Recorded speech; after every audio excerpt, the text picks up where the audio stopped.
কথা, কুরবানি করা এটা হলো একটা সুন্নতে মুআক্কাদা আমল। এই সুন্নতে মুআক্কাদা আমলটা আপনাকে করতে হবে ইসলামিক সিস্টেম অনুযায়ী, সামাজিক রীতি অনুযায়ী নয়। ইসলামিক সিস্টেম অনুযায়ী যদি আপনি আপনার কুরবানি করেন, আল্লাহ আপনার কুরবানি কবুল করবেন। সামাজিক রীতি অনুযায়ী যদি কুরবানি করেন, গোশত খেতে পারবেন, আল্লাহর পক্ষ থেকে নেকি থেকে বঞ্চিত হবেন। এখন ইসলামিক সিস্টেমটা কি? 1 নম্বর, আপনার অন্তরের নিয়তটাকে বিশুদ্ধ করা। এটা সবচেয়ে বড় গুরুত্বপূর্ণ। পশু কুরবানির আগে আপনার অন্তরকে কুরবানি করতে হবে। আপনি কুরবানি করছেন কেন, কোন কারণে, উদ্দেশ্যকে এর আগে ঠিক করেন। কেন, কোন কারণে, উদ্দেশ্যটাকে এর আগে ঠিক করবেন। এটার উত্তর হবে কি? একমাত্র আল্লাহর সন্তুষ্টির জন্য। সবাই কথাটা মুখ দিয়ে বলেন, কেন কোরবানি করবেন? একমাত্র আল্লাহর সন্তুষ্টির জন্য। এটা হলো মেইন কারণ। বাকি গোশত খাওয়া এটা অন্য বিষয়, মেইন এটা।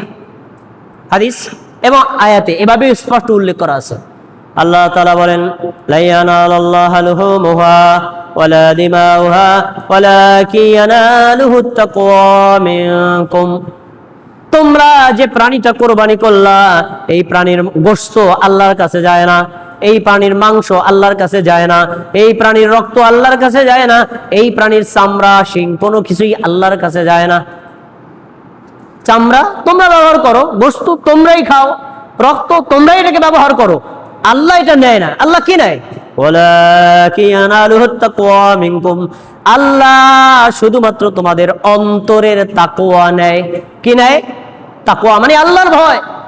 আপনি কি আল্লাহর ভয়ে, আল্লাহর নেকির জন্য কোরবানি করেছেন? এইটাই আল্লাহ নিল।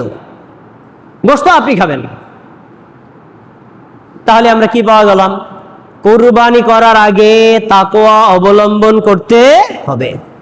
আরেকটা উদাহরণ, আদম আলাইহিস সালামের 2 ছেলে হাবিল এবং কাবিল, দুইজনে কুরবানি করেছেন।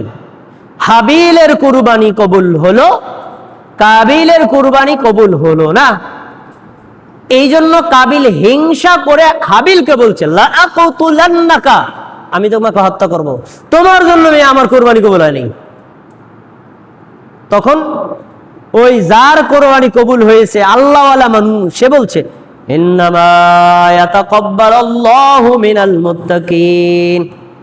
ভাই তুমি আমাকে হত্যা করতে পারো, আমাকে হত্যা করলে তোমার প্রাণী কবুল হবে না, বরং আল্লাহ ওই ব্যক্তির কুরবানি কবুল করেন যে ব্যক্তি আল্লাহ তাআলাকে ভয় করে। তাহলে আল্লাহকে ভয় করে যে মুত্তাকি, যে তার কুরবানি আল্লাহ কবুল করেন। তাহলে আপনাকে মুত্তাকি হতে হবে। এবার কুরবানি করার আগে যেই টাকা দিয়ে, যে অর্থ দিয়ে আপনি কুরবানিটা করবেন, অবশ্যই টাকাটা হালাল হতে হবে।